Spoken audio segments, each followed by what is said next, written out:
eza biso ba Congolais. Ezali ya biso nyonso. C'est ça pour la biso ba Congolais. Eza mabele na biso ba Congolais.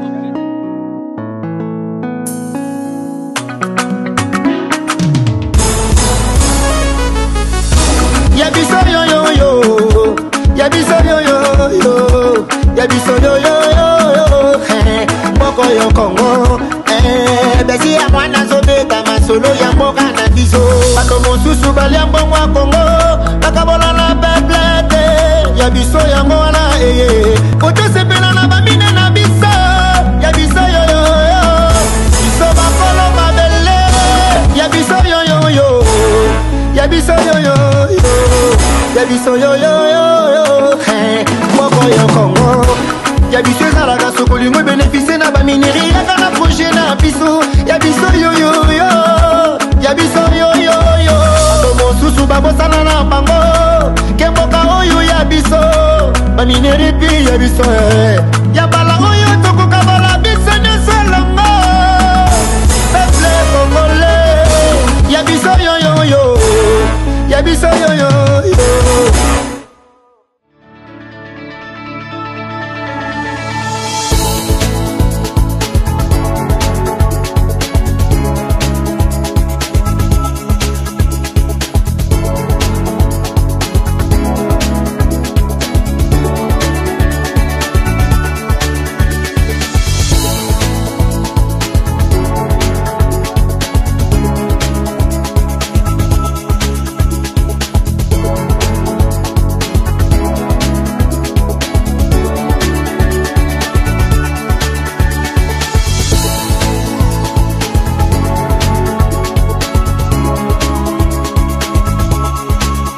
Je vous recommande la boutique La Londoloise, c'est Judith Londolé.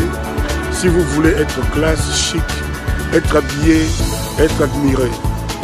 Parole de Mopao Mokonzi.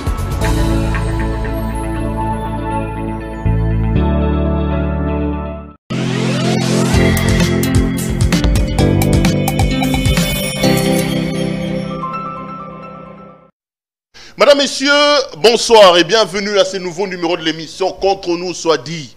Ce magazine d'analyse d'actualité politique, sociale, économique et même juridique qu'on a lancé ici à CPL Télévision. On prend des questions importantes qui retiennent l'actualité. Un invité sur le plateau, nous tentons d'en débattre avec lui. Vous le savez, les provinces ont été démembrées selon que la Constitution le veut, mais il se pose un problème de développement au niveau des provinces démembrées. Il y en a qui donnent l'impression d'évoluer. Il y en a d'autres qui sont à la queue. Qu'est-ce qui se passe exactement? Quel rapport y a-t-il entre le gouvernement central et nos provinces? Les relations entre le gouvernement provincial et les assemblées provinciales, ça pose extrêmement problème. Aujourd'hui, je vous propose de faire une balade, un focus sur la situation de nos provinces. Et pour en parler, quoi de plus normal que de recevoir un gouverneur qui, lui, vit en province, qui, lui, a été élu par l'assemblée provinciale et qui connaît également quelques problèmes avec son organe délibérant. J'ai le plaisir d'être sur ce plateau avec le gouverneur de la province de Nord-Ubangi, Monsieur Isato Zege.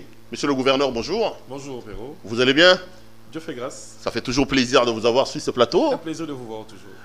Vous êtes gouverneur de la province du Nord-Ubangi. Je parle gouverneur, mais je sais que vous avez des problèmes. Est-ce que là, vous vous sentez dans la peau d'un gouverneur ou plutôt d'un monsieur qui a été déchu par l'Assemblée provinciale du Nord-Ubangi? Merci. D'abord, je tiens encore à vous saluer parce que c'est la dernière fois où nous avons eu à échanger le débat politique, c'était quand vous étiez dans votre ancienne maison. À Digital Congo, exactement. À Digital Congo, exactement. Et donc, merci déjà et je félicite et je t'encourage déjà pour continuer dans cette ligne avec CPL TV. Non, je me sens dans la peau d'un gouverneur. Ce qui s'est passé, évidemment, pour moi, nous avons pris ça comme une alerte ou un avertissement ou on peut dire un rappel au travail de la part de l'Assemblée provinciale. Il y a eu une motion contre nous, bon, il y a eu une vice de procédure et à cause de cela, nous avons été réintégrés. Je pense que maintenant, le maître mot, maintenant, c'est le travail. Je crois que nous avons fait un message dans le sens comme ça, à destination de nos populations. Nous avons fait un message comme ça pour informer aux populations, pour dire aux députés que nous avons compris le message. Et que nous allons faire de notre mieux pour que nous puissions faire mieux. Évidemment, cela va aussi en même temps avec plus de lobby au niveau de Kinshasa et plus de lobby au niveau des instances qui vont pouvoir nous aider à pouvoir lancer des... Les amis vous regardent à Gbadolite. C'est quoi la situation des Isato aujourd'hui? Vous êtes à l'Assemblée, vous avez été déchu par l'Assemblée provinciale. Est-ce que vous êtes au niveau de la justice quand vous dites que vous avez été réhabilité? C'est-à-dire qu'il y a un arrêt qui a été rendu ou... Quelle est la situation aujourd'hui du gouverneur que vous êtes? Non, vous savez, nous sommes en justice et dans le principe de droit se veut un principe de l'acte contraire. Nous avons été désignés gouverneurs, officialisés pour gouverneur par ordonnance présidentielle, donc il n'y a qu'un document contraire, un acte contraire qui peut dire qu'aujourd'hui vous l'êtes ou vous ne l'êtes plus, ou encore une décision de justice. Vu qu'à ce jour, tel n'est pas le cas, donc nous restons gouverneurs. Et comme je vous dis, c'était un appel plutôt de la population, des élus, à mieux faire, à chercher, à redresser. Donc vous n'avez pas les dents, vous ne tenez pas rigueur, vous n'êtes pas rancunier, vous ne dites pas, ils ont voulu à mon poste. Pas du tout. Nous restons modestes, nous comprenons que c'est le... Vous savez, c'est dans plusieurs provinces, il n'y a pas que le Nord-Bangui qui subit le gouvernement Nord-Bangui qui subit les mêmes actions de la part des assemblées provinciales. Ce sont des activités parlementaires, ce sont des actions parlementaires qui ont été menées. On ne peut pas être fâché contre ça. Au contraire, il suffit de mieux tirer les conséquences et tirer le conseil de tout ce qui vient de se passer. Et dans la mesure du possible, voir si possible de commencer à faire mieux. C'est donc ça que nous sommes maintenant. Je n'ai pas envie de refaire le procès de l'Assemblée provinciale, mais on vous a quand même reproché beaucoup de choses. Isato Zégué, vous me connaissez peut-être bien, vous savez que j'ai pas ma langue en poche. Un gouverneur qui est tout le temps parti, qui n'est pas à Gbadolite. Un gouverneur qui est plus à Kinshasa et au Canada, à l'extérieur du pays. Un gouverneur dont on dit qu'il s'est illustré dans la mégestion, dans les détournements des fonds. Un gouverneur qui a fait arrêter les jeunes qui ont aussi la voix contre lui, qui a tordu le cou aux questions liées aux droits de l'homme. Vous répondez comment à toutes ces accusations des personnes qui disent ça? Ce sont vos détracteurs ou c'est plutôt... Non, je pense que, merci Perrault, mais je pense que vous savez, il y a un principe qui dit quand il n'y a pas l'information, il y a la désinformation. Quand il n'y a pas l'information, il y a la désinformation. La désinformation, parlant de la gestion. Pour qu'il y ait gestion de quelque chose, il faut qu'il y ait moyen à gérer. Comment on va dire qu'un gouverneur que je suis a eu à verser dans la mégestion pendant qu'il n'a même pas eu le moyen de cette gestion-là? En fait, qu'est-ce que j'ai pas bien géré? Le gouvernement central est là, nous avons les élus nationaux qui sont là, et les données sont là. Sinon, nous sommes aujourd'hui à l'ère du numérique, on aurait vu tout publié aussi au vu de tout le monde. À ce jour, aucune preuve n'a été apportée à la connaissance de tout le monde que voilà, tel a été fait, tel ceci, ou encore moins des intentions de tel moyen qui a été envoyé à la province, détourné. On a eu dire au début, on accusait le gouverneur d'avoir détourné de l'argent, disons, de 100 jours de la province du Nord-Bangui. Mais après enquête menée, on se rend compte que les frais envoyés pour les travaux de 100 jours dans la province du Nord-Bangui, on n'envoie jamais ça aux provinces. C'est une désinformation. Quand on envoie l'argent pour réhabiliter les routes, via le FONER, ils envoient soit à l'office de route, soit à l'OVD, qui sont les organes, en tout cas, titrés, spécialisés pour faire les travaux de route et de ponts. Donc, aucune province, en tout cas aucun gouverneur, à ma connaissance, n'a eu à percevoir les frais des 100 jours comme ça. On dit qu'il a mal géré les frais des 100 jours. Je pense que c'est déjà une désinformation, c'est parce qu'il n'y avait pas une information. Peut-être de manœuvre politicienne, on peut dire ça aussi. Mais voilà, donc quand on dit de mes gestions, je donne un exemple. On dit que le gouverneur du Nord-Bangui, Isato, ne passe pas souvent le temps à... Il est tout le temps à Kinshasa, si pas à Kinshasa, c'est à l'extérieur du pays. Je vais te donner un exemple patent. Nous avons les recettes de province. On parle de gouverneur, souvent on prend le gouverneur du Nord-Bangui ou certaines autres provinces comme la Tchouapa, qui vit les mêmes offres que nous, ou d'autres provinces, par exemple le Bas-Zouélé aussi, bon, même pas à la même hauteur, mais je prends un exemple. Recette du mois d'octobre, 24 millions de francs congolais. 24 millions de francs congolais. 24 millions de francs congolais. Ça nous fait quoi à peu près 24 millions, à peine 11 000 dollars. 11 000 quelque chose de dollars avec le frais. Le mois de septembre, 22 millions de francs congolais de recettes pour toute une province. On n'a même pas 15 000 dollars, on n'est même pas à 12 000 dollars. Nous prenons le mois de décembre, par exemple. 13 648 000 francs congolais. Recettes de toute une province. 13 millions de francs congolais. Donc, c'est même pas à peine 6 000 dollars de recettes d'une province. Le mois de janvier, disons 9 millions de francs congolais. Pour à peu près 4 000 dollars. À peine 4 000 dollars. Alors, dites-moi un peu, qu'est-ce qu'on gère? Parce que déjà, il faut signaler ceci. Par exemple, pour le mois de janvier, où on a réalisé 13 millions, mois de décembre, pardon, où on a réalisé 13 millions de francs congolais de recettes provinciales, Dans ces 13 millions, nous avons les différents pourcentages qui sont dévolus à ceux qui ont eu à percevoir cet argent. C'est-à-dire l'organisme qui a eu à percevoir les taxes des dons. Et dans les 13 millions, ça veut dire que la DGRNUB, comme la DGRCAD ici, dans les 13 millions, les services d'assiette, donc les divisions provinciaux qui ont contribué, Transcom et autres, toujours dans les 13 millions. Nous avons l'inspection de la DGRNUB, l'organisme qui perçoit les taxes, toujours dans les 13 millions.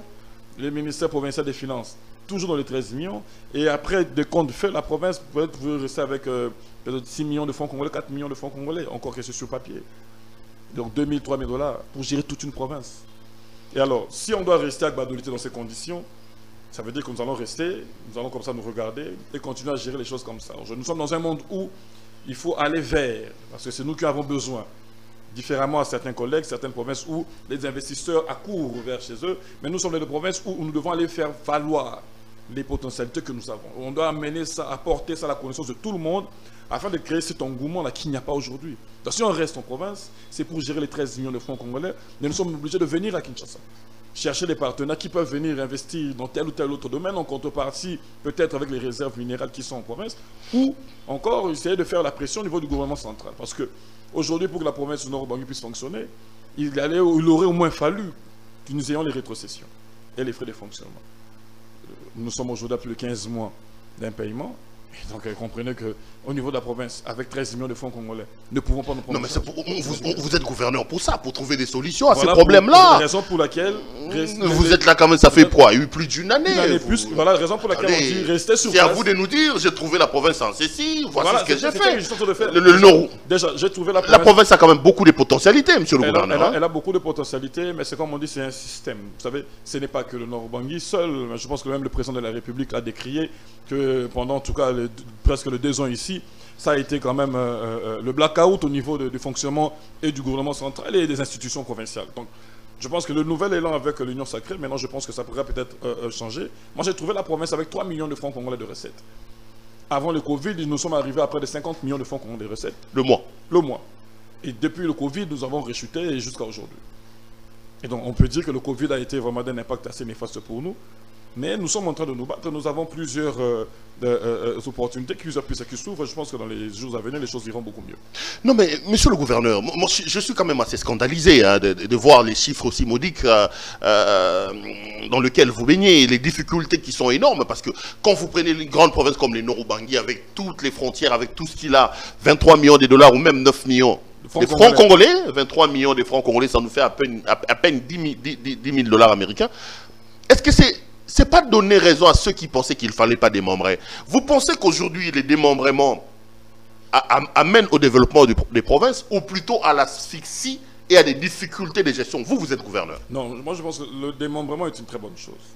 Parce que déjà, en plus de la proximité directe des dirigeants avec les administrés, le démembrement va pousser en tout cas cette compétition-là, je peux dire une compétition positive entre les provinces en termes de développement.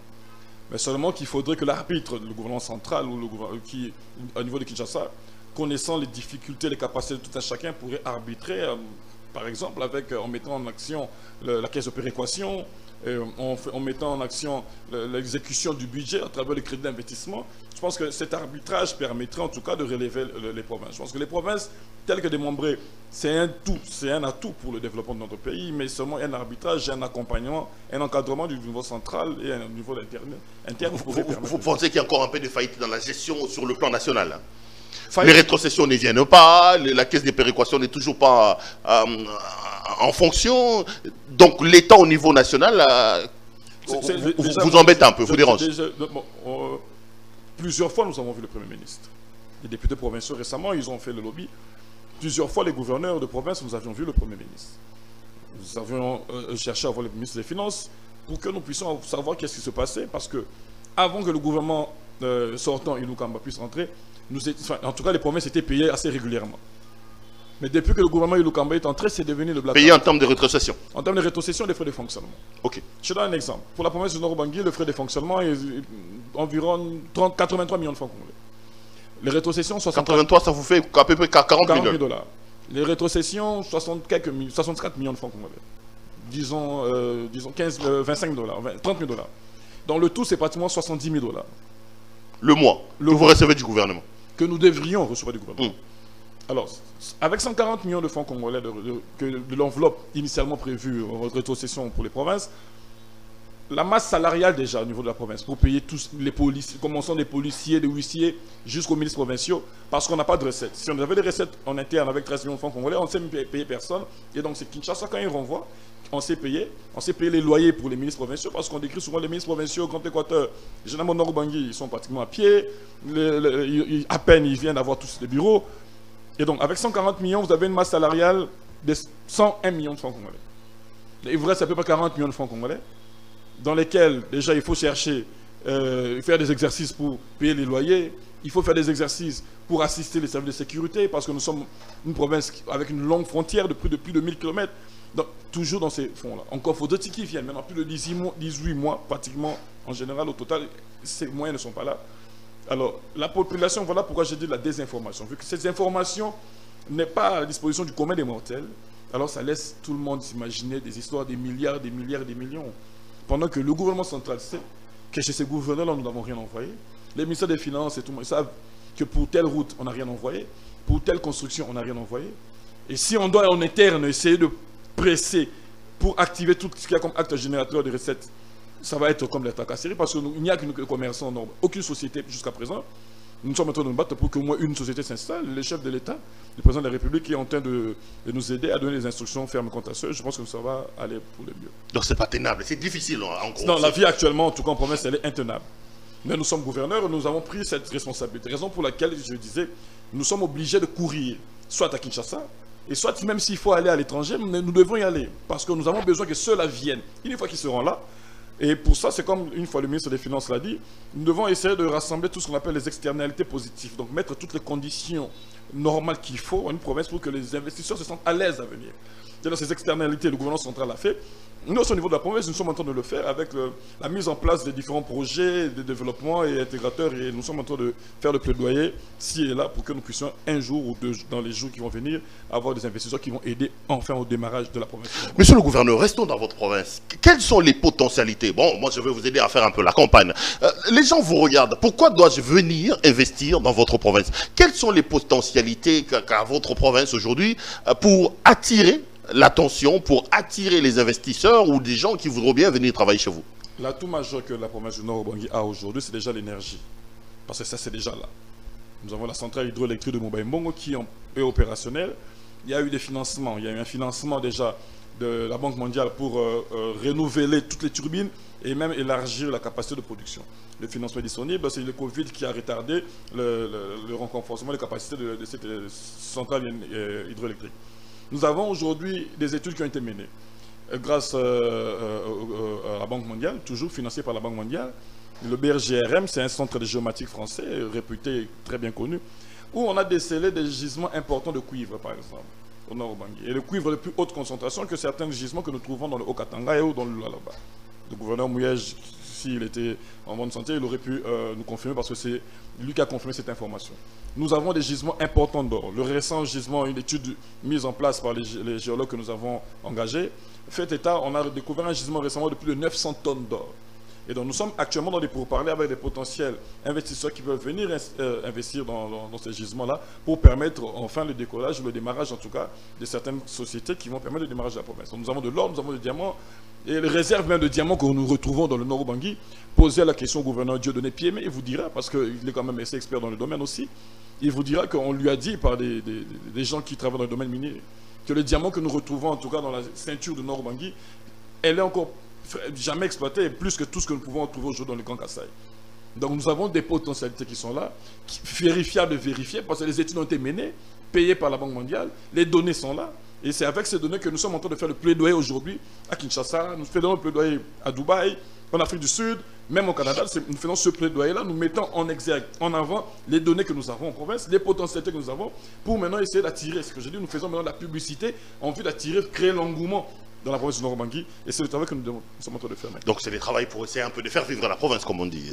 C'est exactement ça, avec toutes les 1001 difficultés. Mais je pense qu'il y a une chose que je dois signaler, le président de la République nous a reçus, et il a été très attentif à cette difficulté. C'est comme ça qu'elle a instruit directement les services, elle a instruit à l'entremise de son conseil spécial en charge de l'investissement et d'un frère qui a fait le plaidoyer, je ne tairai pas son nom, le sénateur Guy Luando. Il a fait un plaidoyer assez important auprès du président de la République, qui a accepté, qui a instruit qu'on puisse mettre à disposition des provinces du Nord Bangui et du Sud Bangui un déblocage d'un financement. Et le financement il est pratiquement disponible pour la réhabilitation de la route au sud du Bangui, mais de la route aussi au nord du Bangui. Donc toute la route nationale numéro 24 qui fait souffrir notre population, le financement est déjà pratiquement disponible et dans les jours qui vont venir, il n'est question que de mise en commun des différents paramètres techniques pour que les engins descendent et que les travaux commencent, la réhabilitation de la route, la connexion de la route de la province du Nord Bangui et du sud du Bangui. Et d'ailleurs, le chef de l'État a instruit pour qu'on puisse achever le pont de Mobaïmbongo. Pierrot, je peux te dire aujourd'hui que si on achève le pont de Mobaïmbongo, ça va être le Kasumbalé de la province du Nord Bangui. Parce que le pont de Mobaïmbongo, tu peux aujourd'hui avoir tout ce qui sont exploités, les ressources forestières dans la Mongala, Lissala, Bumba, passeront par Badolité, passeront par Mobaïmbongo, et ils vont traverser pour aller à Bangui, aller au Cameroun, au lieu que ça descende par le fleuve, ça passe par le Congo central, ça, en termes de temps. Le temps, c'est de l'argent, ils vont gagner plus de temps, et c'est plus facile à exporter. Donc ce pont-là, le chef de l'État a accepté, il a instruit pour qu'on puisse achever ce pont-là. Et je pense que dans le courant de l'année 2021, les travaux pourront commencer juste après l'installation du gouvernement central. Donc vraiment, nous avons une intention, heureusement pour nous, nous avons une oreille attentive de la part du président de la République. C'est comme ça que les choses se mettent à bouger dans l'intérieur de la province. Attendons voir, monsieur le gouverneur. Je voudrais qu'on aborde un autre aspect. C'est l'aspect des relations. Là, je parle, je voudrais attirer votre attention comme gouverneur. Nous qui vous regardons de l'extérieur, nous avons l'impression qu'aujourd'hui, il sera totalement difficile d'avoir une gestion harmonieuse des provinces dès lors que les gouverneurs seront élus par les députés provinciaux, dès lors que les gouverneurs vont être une sorte de vassal des députés provinciaux. J'ai même vu certaines personnes plaider pour la modification de la Constitution pour permettre aux gouverneurs d'être élus par la majorité de leurs administrés. Comment jugez-vous les relations? Je ne parle pas seulement de votre province. Je ne voudrais pas vous attirer encore d'un nu avec l'Assemblée provinciale. Je voudrais parler des provinces en général. Ouais. Comment jugez-vous les relations entre vous, gouverneurs des provinces, et les assemblées provinciales? On a l'impression que, bon, comment vous arrivez à travailler avec les députés provinciaux? Je pense que, comme je dis, il y a une certaine désinformation. Aujourd'hui, c'est vrai. Il peut y avoir certains couacs entre certains gouverneurs et certains bureaux des assemblées provinciaux ou certaines assemblées provinciales. Mais laisse-moi te dire aujourd'hui, Pierrot, parce que le gros problème, c'est quoi? Les députés provinciaux sont élus et leurs électeurs leur demandent des comptes. Et eux aussi, à leur tour, ils doivent faire voir à leurs électeurs qui sont en train de demander des comptes à celui qu'ils ont placé à la tête de la province pour régler les problèmes de leurs électeurs.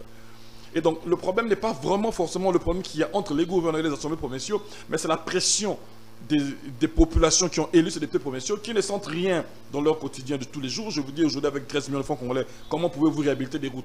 Et quand la population souffre avec des routes comme ça, la population va s'en prendre aux députés provinciaux. Et les députés provinciaux ne peuvent que s'en prendre au gouverneur pour que le gouverneur puisse faire mieux son travail ou encore, du moins, chercher à trouver une solution parce qu'ils sont sous pression.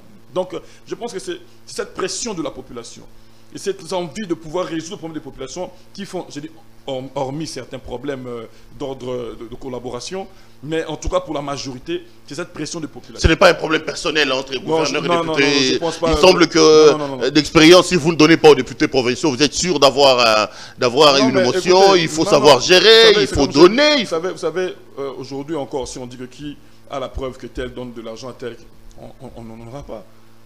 Je donne un exemple. Les députés provinciaux qui sont là, vous allez dire que quand on a... Je donne un exemple. Au Katanga, ils ont changé le bureau. C'est parce que le président n'a pas donné de l'argent aux députés provinciaux qu'on a changé le bureau au Katanga? Je ne pense pas. Mais là, il ne s'agit pas de gouverneur. Il s'agit d'un bureau de l'Assemblée provinciale. Donc moi, je pense que le problème n'est pas en fonction d'argent. Le problème est en fonction des résultats attendus par les populations. C'est à ce niveau-là que le problème réside. Non, mais si effectivement c'était par rapport aux résultats, votre assemblée provinciale aurait peut-être su. Je sais que vous faites voter le budget. Il aurait compris que la province est gérée avec 23 millions, donc moins des 15 000 $ américains. On ne vous aurait pas traité de tous les mots comme ils le font. D'où le problème de la désinformation, Pérou. Il y a eu un problème au niveau de la province de Nord Bangui, en tout cas au niveau de mon cabinet, il y a eu un problème de communication. Donc la province n'a pas assez communiqué sur les difficultés. Et donc ça a laissé libre à l'imaginaire collectif.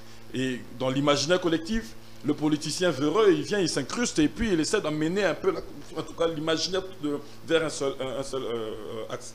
Mais avec l'information aujourd'hui, la population peut savoir, non, ce n'est pas à cause de lui, il y a tel problème, donnons-lui la chance. C'est le cas aujourd'hui, quand vous allez aujourd'hui dans la province de Bangui, tout le monde commence à comprendre avec la communication que c'est un problème, pas du gouverneur, mais c'est un problème du gouvernement central. Parce que toutes les routes, 90% des routes pour lesquelles les populations souffrent aujourd'hui, c'est des routes qui devaient être réhabilitées par le gouvernement central, des routes nationales. Parce que les routes provinciales, il y a quand même différents projets de la Banque mondiale qui sont très en charge. Donc les routes principales utilisées, c'est les routes nationales. Les routes nationales, je peux dire, le mandat passé du président sortant, 18 ans, on n'a même pas eu 1 kilomètre de goudron chez nous, au Grand Équateur. Même pas 1 kilomètre de goudron. Et aujourd'hui, on a dit ça au président de la République, et je vous informe que le président de la République a pris ça à cœur. En tout cas, c'est quelqu'un qui est personnel, avec l'expérience que j'ai de lui, les choses sont déjà en marche parce que le financement est déjà disponible. Donc ce n'est pas un problème d'argent, mais c'est un problème de résultats que les populations attendent. Et un problème d'information. Quand il y a déficit d'information, je te dis, Péro, libre cours et laissé à n'importe qui veut réfléchir, qui dit ceci, et les politiciens véreux, en mode de positionnement, en profitent pour manipuler la jeunesse. Or, c'est quand on donne la vraie information, les gens, mais ils souffrent. Mais au lieu qu'on puisse l'aider, même avec des projets, des idées, on entend le torpiller comme ça. Et on comprend, après avoir donné la vraie information au public et aux populations, qu'il y avait plus un problème d'information qu'un problème d'incompétence. Isa Tonzege, gouverneur de la province du Nord-Ubangi. Je voudrais qu'on parle un peu politique. Vous êtes à l'Union Sacrée? Évidemment, je suis parmi les premiers gouverneurs à m'être aligné dans la vision du chef de l'État. On dit que vous les faites parce que vous avez une motion contre vous, vous faites les yeux doux à M. Félix Antoine Tshisekedi, vous avez le soutien. Vous savez, moi je vais donner un exemple aujourd'hui, je vais être sincère avec vous. Déjà, dès que j'ai à mettre en place mon gouvernement, j'ai donné un ministère à l'UDPS. Ça veut dire la cache. Dès mon premier gouvernement, j'ai déjà donné un ministère. Pourtant, l'UDPS, la province du Nord-Ubangi, il n'a même pas un seul député provincial. Parce que, déjà, en tant qu'indépendant, vous savez dans quelles conditions nous avons été le gouverneur, je ne vais pas vous le redire, nous avons pris l'option d'avoir une indépendance d'esprit. Et dans cette indépendance d'esprit, nous avons pris l'option de regarder. Nous avions une coalition FCC-CACH qui a donné les résultats aujourd'hui que nous connaissons. Et aujourd'hui, avec la nouvelle vision du chef de l'État, on s'est dit, ok, cette vision après recul, nous nous alignons derrière cette vision. Et nous savons que cette vision, parce que nous vivons cette vision déjà, ça peut amener un développement... Je rappelle quand même que vous êtes du PPRD. Est-ce que vous avez déjà quitté le PPRD avant avant que je sois gouverneur, j'étais du PPRD. Ok.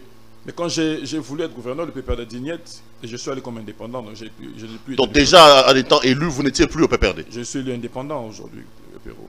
Et parmi les rares, vous connaissez l'épopée que j'ai vécue pour être gouverneur. On m'a attaqué au niveau de la Cour constitutionnelle. Je me rappelle, Chadar, il y a même écrit pour dire que vous ne pouvez pas aller vous présenter comme indépendant. Traduit en justice, juste pour qu'on puisse invalider ma candidature au niveau de la Cour d'appel de Badolité.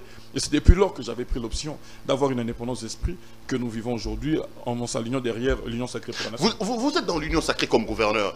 Quels sont les arguments? Pourquoi aller à l'Union Sacrée? Quelle est la différence entre l'FCC et les CACH et l'Union Sacrée? Beaucoup de gens sont assez sceptiques par rapport à ça. Le terme, souvent, il y a un problème.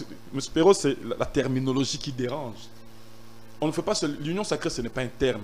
L'union sacrée, c'est le nom qu'on a donné à une vision. La vision, c'est laquelle? La vision, c'est laquelle on travaille pour le peuple. La vision, c'est de travailler pour le peuple. La vision, c'est de travailler pour nos populations. Et c'est cette vision-là, de pouvoir débloquer les choses. Je vous dis, j'ai un exemple simple. Avant le gouvernement Ilukamba, nous avions quand même des petits reliquats qui venaient en province. Mais depuis que le gouvernement Ilukamba est là, le FCC-CACH s'est mis ensemble pour gérer, les provinces ont commencé à souffrir. Moi, je veux rester là, je dis bon, que je souffre, je tais la souffrance des autres parce que tel bloque l'action gouvernementale. Et quand le chef de l'État a pris cette option, on ne peut que s'aligner derrière cette vision-là, de pouvoir mettre de côté ceux qui sont en train de chercher à faire le combat politicien pour se mettre pour ceux qui veulent travailler effectivement pour la population.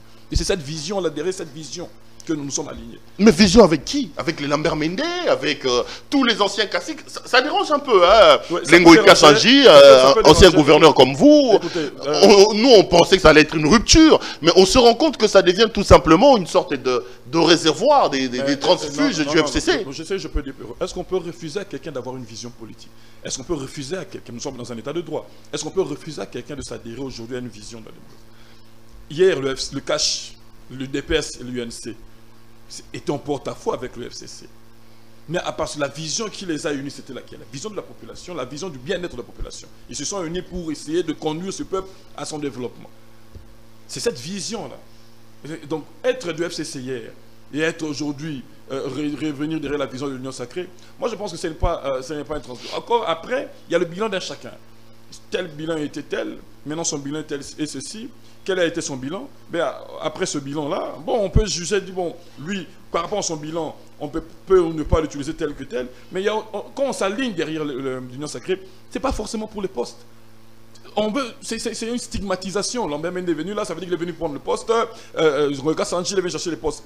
À mon sens, ce n'est pas forcément pour les postes. Les gens comprennent peut-être qu'il y a une vision que derrière laquelle nous devons nous aligner. Ce sont des gens qui ont l'expérience de la gestion gouvernementale. L'homme même a été ministre pendant autant d'années.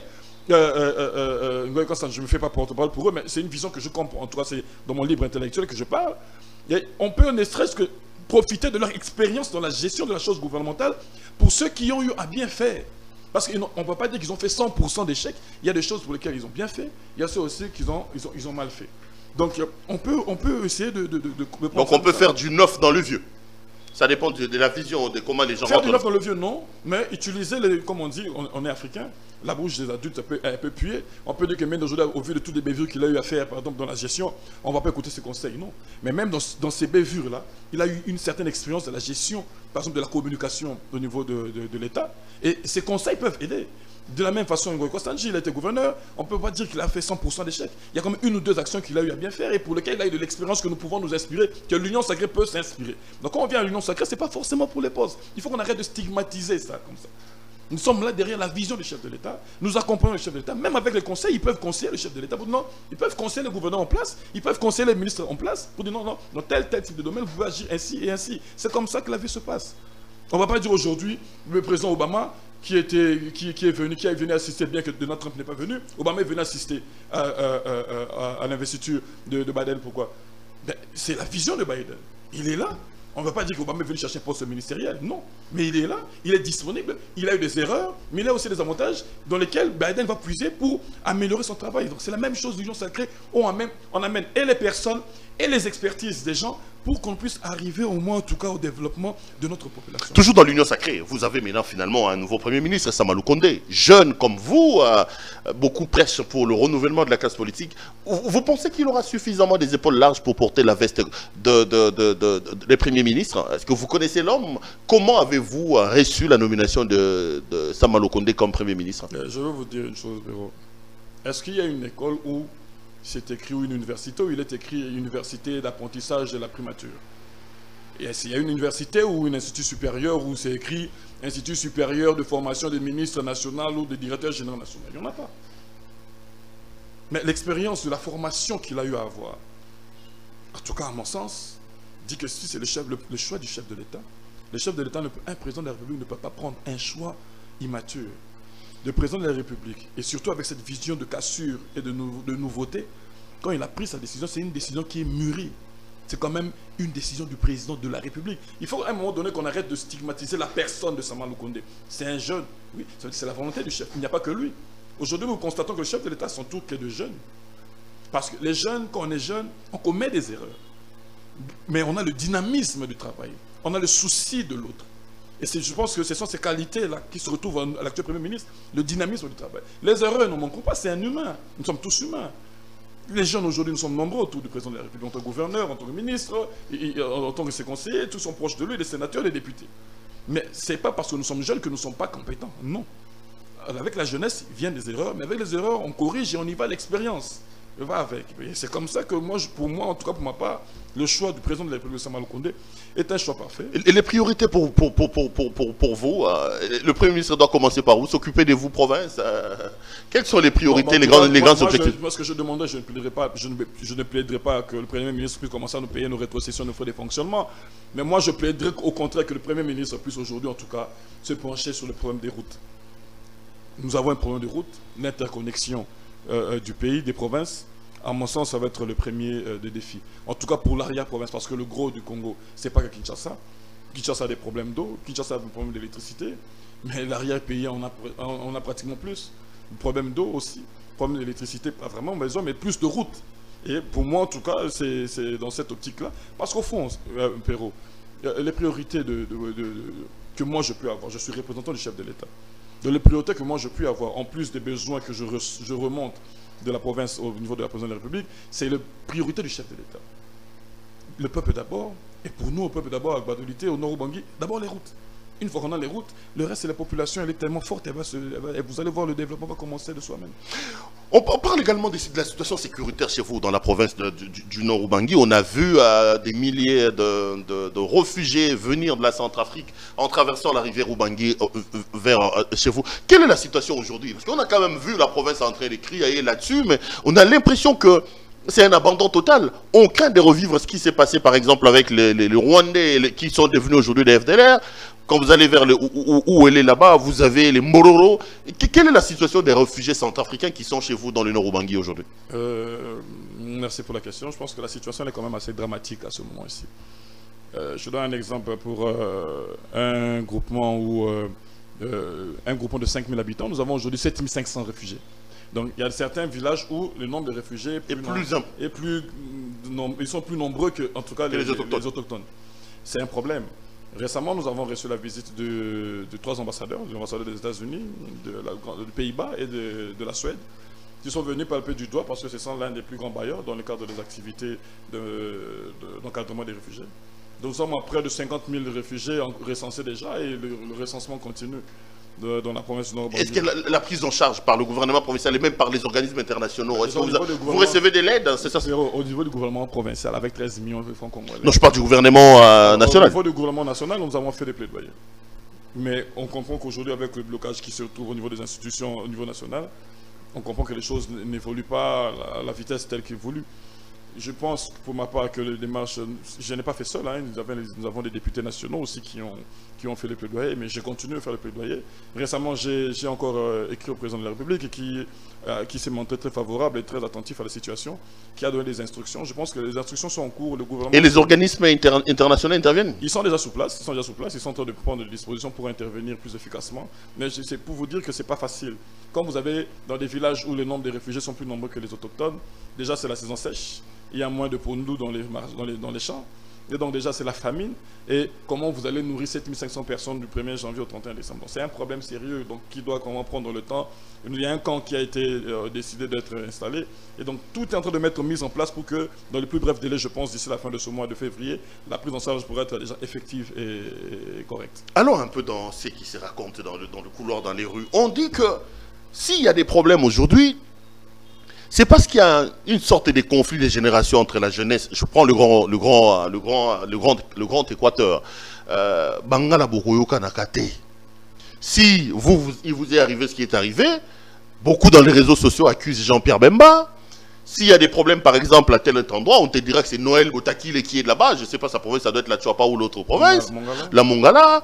On te dit que s'il y a tel problème... Qu'est-ce qui se passe entre vous, Bangala? Excusez-moi d'être un peu tribaliste. Qu'est-ce qui se passe? Vous avez des conflits de génération, papa Nagaba Machette, puisque vous êtes Ngala ou c'est quoi le problème? Non, Péro, tu sais, l'Équateur, nous avons des gens de forte personnalité. Si tu regardes sur le plan socio-ethnologique, tu vas voir que le respect même dû au chef coutumier ou au chef de groupement, tel que c'est le cas avec les Mwami à l'Est, avec les Mfumu au Congo central ou avec les chefs coutumiers au Kasaï, c'est différent en Grand Équateur. Chacun est comme un chef de village ou chef de groupement de sa maison. Déjà, cette forte personnalité déjà fait à ce que il est très difficile souvent d'accepter que l'autre est plus, et c'est le moment de l'autre. Jean-Pierre Bemba, le président Jean-Pierre Bemba, avec beaucoup de respect, c'est un leader de la province. Vous avez des problèmes avec lui? Non, pas du tout. Il semble que c'est lui qui aurait tiré les ficelles. Non, ça, ce sont des informations de lui. Mais à ce que moi je sache aujourd'hui, Jean-Pierre Bemba est un leader incontesté de la province. Mais aujourd'hui, il y a d'autres leaders. Parce qu'il ne faut pas qu'on puisse... sinon, ce sera de la dictature. On ne peut pas vouloir qu'il ne reste qu'un seul leader. Non. Hier, il y avait le papa Étienne Tshisekedi. Aujourd'hui, il y a le président Félix Tshisekedi. Ça veut dire que la génération se prépare et elle se succède. Tu ne peux pas arrêter le temps. Donc, il est temps pour Bemba de passer le relais. Il n'est pas temps pour lui de passer le relais, même je pense qu'il est temps ou à vous-même de comprendre qu'il y a une nouvelle génération et il faut composer avec. Aujourd'hui, c'est incontestable que le sénateur Luando est parmi les leaders incontestables de la province. Il est jeune, il est entre deux générations, les papas, la génération du milieu, et puis les plus jeunes. Il est là et il refusait de voir cela.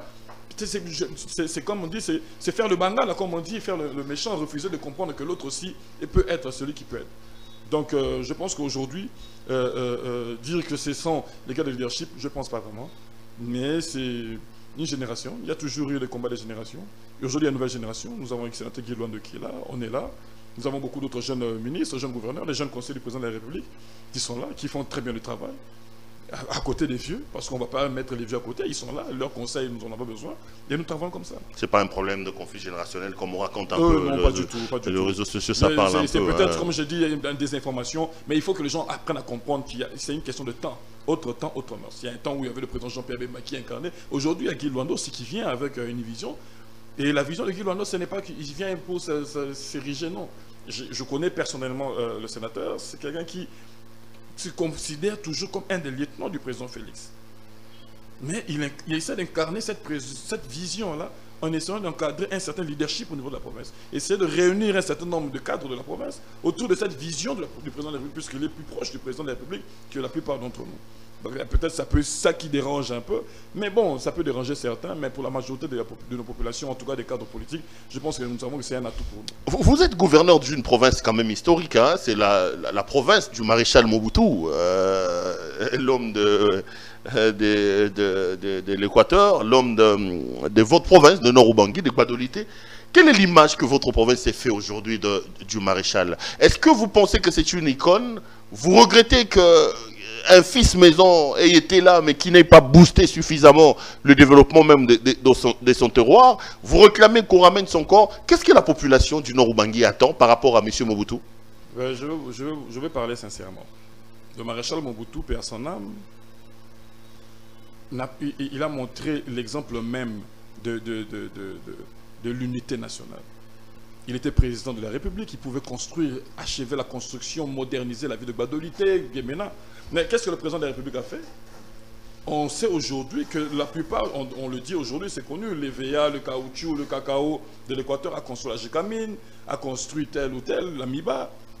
Il a accepté de construire ailleurs pour l'intérêt de toute la nation. Et donc, il ne s'était pas figé, il ne s'appartenait pas à lui-même. Il ne se considérait pas que comme ressortissant du compte Équateur. Mobutu se considérait comme zaïrois, aujourd'hui congolais. Et donc ça, c'est ce qui est le plus important aujourd'hui qu'on retient de lui. Il a fait ce qu'il a pu faire à Gbadolité parce que c'était chez lui, il allait souvent, il recevait des gens, les minimums d'infrastructures est là. Mais autant il a fait pour la construction de partout, autant aussi ceux qui le succèdent doivent faire la même chose. Aujourd'hui, le président de la République, Félix Antoine Tshisekedi Tshilombo, est dans cette vision-là. En ce qui concerne le retour, le rapatriement du corps, je pense que la plupart des gens s'accordent à dire qu'il est temps qu'on puisse réfléchir dans quelle mesure on peut essayer de rapatrier le corps du maréchal dans la province. Mais ça, c'est une décision qui appartient à la famille. Et cette icône-là, on ne peut pas réduire. Donc pour vous, dans le Nord-Ubangi, Mobutu, c'est une véritable icône? Non. C'est une légende Mobutu est une icône. La considération que nous avons du maréchal Mobutu au Nord-Ubangi, c'est une icône pour le Congo. On ne peut pas souscrire ou circonscrire le maréchal Mobutu à la seule province du Nord-Ubangi. Ça serait insulter sa mémoire. Pour nous, au Nord-Ubangi, on considère Mobutu comme l'icône du Congo en entier. L'unité nationale, l'authenticité. Ce sont les termes qu'il a laissés jusqu'à aujourd'hui, qui restent d'actualité d'ailleurs jusqu'à aujourd'hui. Monsieur le gouverneur, on va terminer cette émission. La population du Nord-Ubangi est en train de vous regarder, à l'intérieur comme à l'extérieur du pays. Ça sera quoi votre message? D'abord aux députés provinciaux et à l'Assemblée provinciale, et finalement à votre population. Non, mais merci beaucoup, Perrault. Je pense que aux élus, comme je dis, le message est très bien passé. Nous avons humblement accepté cet exercice parlementaire, nous avons humblement accepté la décision. Si, par exemple, d'aventure, il n'y avait pas eu tout ce qu'il y a eu comme irrégularité, la motion serait passée. Mais puisqu'il y a des irrégularités, la vice-primature à l'intérieur a dit ce qu'elle a dit, et nous sommes en train de rentrer. Et donc, ce que moi je veux demander, c'est seulement je veux être encore plus à l'écoute des élus, plus à l'écoute des doléances de ceux qui les ont élus, pour que nous puissions ensemble avec l'Assemblée provinciale, comme en tout cas des parents de la province, essayer de se focaliser maintenant sur le développement de la province. En ce qui concerne la population, je pense que nos populations, je veux demander seulement d'être calme. La province, le fils et fille de Nord-Ubangi. Je suis jeune et on ne peut pas dire le gouverneur, il était là à combattre les jeunes. Non. Je pense qu'il y a une désinformation. Vous avez fait arrêter un jeune, hein, beaucoup de jeunes. Je n'ai fait arrêter aucun jeune, d'ailleurs, pour votre information, mais j'avais à un moment donné demandé à ce que ceux qui avaient fait des allégations de détournement puissent venir le prouver à la justice. Et c'est tout le monde qui est venu, l'Assemblée provinciale, tout le monde m'a écrit pour dire « tu es un papa, tu dois reculer ». j'avais fait un acte de pardon, j'avais pardonné à tout le monde et j'avais retiré d'ailleurs cette plainte-là au niveau de la justice pour qu'on puisse laisser les jeunes œuvrer d'une manière démocratique. Et donc maintenant que nous sommes en train de rentrer en province, c'est la paix. Nous venons en paix, nous allons écouter. Je vais me mettre encore plus à la disposition de les écouter pour qu'ensemble nous puissions voir dans quelle mesure ensemble. Peut-être que ma vision à moi, c'était de faire un résultat pour qu'ils puissent voir, mais faire un résultat pour qu'ils puissent voir sans les associer dans cette conception des résultats. C'est peut-être ce qui a fait une désinformation, mais maintenant nous allons en tout cas faire une gestion participative où je vais associer et la société civile et la jeunesse et toutes les couches en tout cas sociales de la population. Nous allons en tout cas regarder mettre les mains dans la main pour que nous puissions uniquement voir le développement de la province. Monsieur le gouverneur, merci d'être venu nous voir. C'est moi qui vous remercie. Madame, messieurs, cette émission est terminée. Je rappelle ce soir que notre invité c'était monsieur Isato Zégué, gouverneur de la province du Nord Ubangui. Avec lui, nous avons donc passé en revue la situation dans sa province, en parlant aussi quand même de l'Union sacrée. Ça a été un honneur pour moi de vous présenter cette émission. Merci à l'équipe technique qui a fait un travail remarquable pour me permettre d'entrer en contact avec vous. J'aurai le même plaisir à vous retrouver pour un autre numéro de cette émission. Portez-vous bien et restez branchés sur nos programmes. Bonsoir.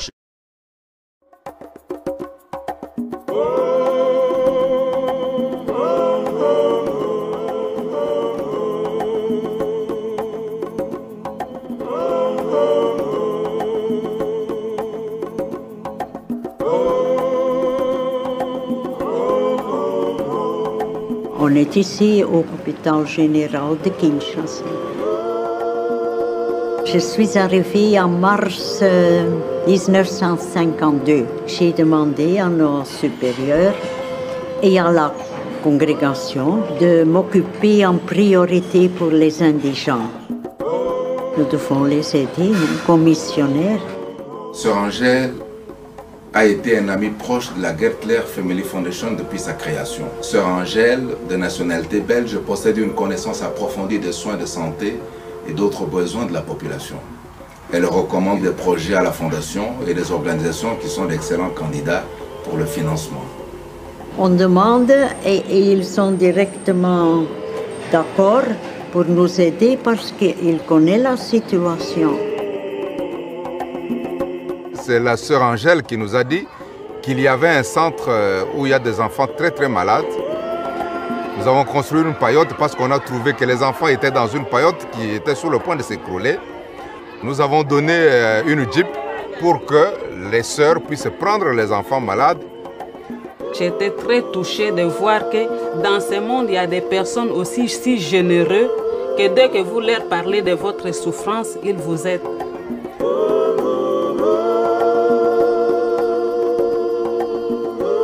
Les sœurs de Mama Yemo qui m'envoient toujours, ils me disent je vous envoyer quelqu'un, Père, parce que je veux que vous souffrez beaucoup. Quand ils ont entendu ça, ils ont pris contact avec Père Hugo. Avec ça, vraiment, c'est un soulagement pour nous tous et un bien pour les enfants. On ne peut rien faire quand on n'a pas de dons d'ailleurs. La sœur Angèle s'est dévouée, elle s'est donnée vraiment corps et âme pour ce service. Et c'est comme ça qu'elle a donné aussi à nous, ce jeune sœur, ces goûts-là et le courage de continuer. C'est une maman pour moi. C'est une maman. Elle me produit beaucoup de conseils. Donc, et ces conseils, ça m'aide à grandir dans ma vie. Oui, je voudrais faire la même chose. Si je devais revivre encore la même chose, pour moi personnellement, oui. Je suis très contente de ma vie et de ma vie missionnaire et de ma vie comme infirmière ici. Ça, c'est votre vie. Ça, c'est notre vie, oui. C'est une belle vie, comme missionnaire.